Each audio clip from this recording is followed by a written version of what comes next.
Est-ce qu'il faut le mettre sur le banc? Toi, tu penses que oui? Bah, le poids, il l'est. C'est un poids pour le club. Aujourd'hui, très honnêtement, c'est loin d'être une réussite, Lionel Messi au Paris Saint-Germain. C'est une fausse bonne idée, comme on dit. Alors oui, au niveau merchandising, OK, ils arrivent, ils battent des records, ils vendent des maillots, ils vendent ceci à l'international, OK. Moi, j'en ai rien à carrer de tout ça.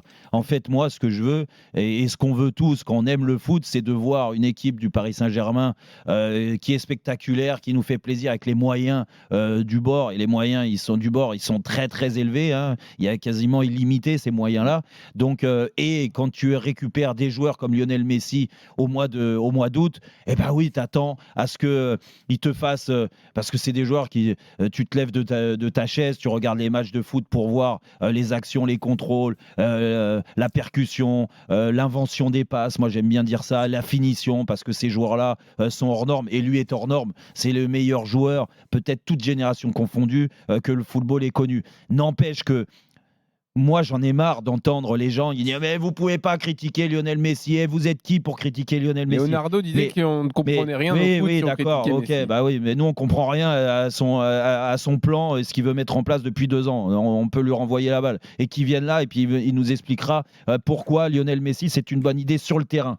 Sur le terrain. Pour moi, c'est une fausse bonne idée. Et hier encore, grâce à Mbappé, tu gagnes le match. Mais si tu le gagnes pas, tu as une énorme frustration déjà parce que Lionel Messi il a raté le penalty. Et je suis désolé, un joueur comme Lionel Messi avec le statut qu'il a, eh ben c'est dramatique de rater un penalty. C'est la réalité, même si ça peut arriver à tout le monde. Mais lui, par rapport à ce qu'il amène au PSG depuis 7 mois, il n'a pas le droit. Il le rate, et ben tant pis pour lui, on est là pour critiquer. Et après, quand moi je vois des résumés sur les réseaux sociaux ou même sur des résumés de matchs où on doit dire oh Lionel Messi il a été plus actif, oh il a touché des ballons, oh il a fait une passe, un décalage de 2 mètres, c'était incroyable, oh la frappe qu'il met dans les mains de Courtois de 25 mètres en une touche, oh c'était une belle inspiration, oh le coup franc qui passe à 2 mètres du but de Courtois, Oh, très loin, hein. Il a failli rentrer, oh il était bien tiré, ah oui il a lobé le mur, ah putain mais alors maintenant on en est là à dire il a lobé le mur. Les coups de pied arrêtés, Jean-Louis, les corners. Et j'ai fait, pour te dire, j'ai fait un article, du moins, on m'a appelé pour l'équipe demain pour réagir sur, en effet, l'implication de Lionel Messi. Et je parle des corners. Les corners de Lionel Messi, mais c'est une imposture. Je vous dis, parce que si c'est pas Lionel Messi qui tire les corners comme ça, avec aussi peu de concentration, aussi peu de détermination, mais le mec, il se fait massacrer. Moi, je te dis, mets le maillot de Di Maria à tirer les corners comme Lionel Messi a tiré, mais Di Maria, il se fait huer au parc au deuxième corner. Lui, on lui laisse passer. Et ben moi, je suis désolé, j'ai pas envie de le laisser passer. Et puis alors après, pour finir, parce que ça c'est dans le jeu, et tu sais, je le disais hier dans l'after, quand un joueur offensif, et je l'ai vécu aussi, alors je suis pas du tout à me comparer à Lionel Messi, mais quand tu vieillis, et quand tu manques de percussion, d'impact, de clairvoyance, la vision du jeu, elle baisse un petit peu, tu perds tes duels, tu as tendance à décrocher parce que c'est quand même plus facile le foot quand tu es face au jeu. Et hier, qu'est-ce qu'il a fait pendant quasiment 1 heure? Il a été mieux les 20 dernières minutes, oui. Ça, je ne peux pas lui reprocher.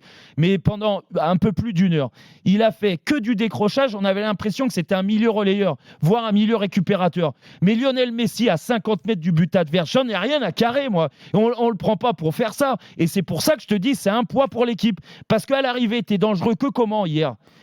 Que avec Mbappé.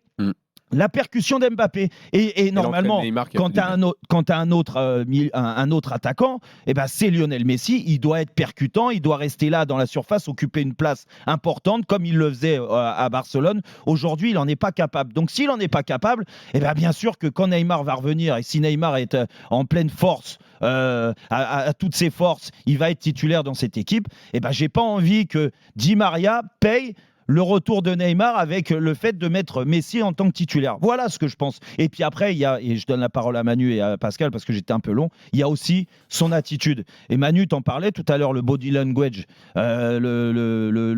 l'expression corporelle. Voilà. Et ben, je suis désolé, mais quand le mec rate une passe, rate un dribble, rate un penalty, rate un corner, le mec, il regarde ses chaussures et il se remet jamais en question. Donc, et je suis désolé, au bout d'un moment, il doit prendre plus sur lui. Et puis, il faut accepter que ça soit une fausse bonne idée, comme je l'ai dit.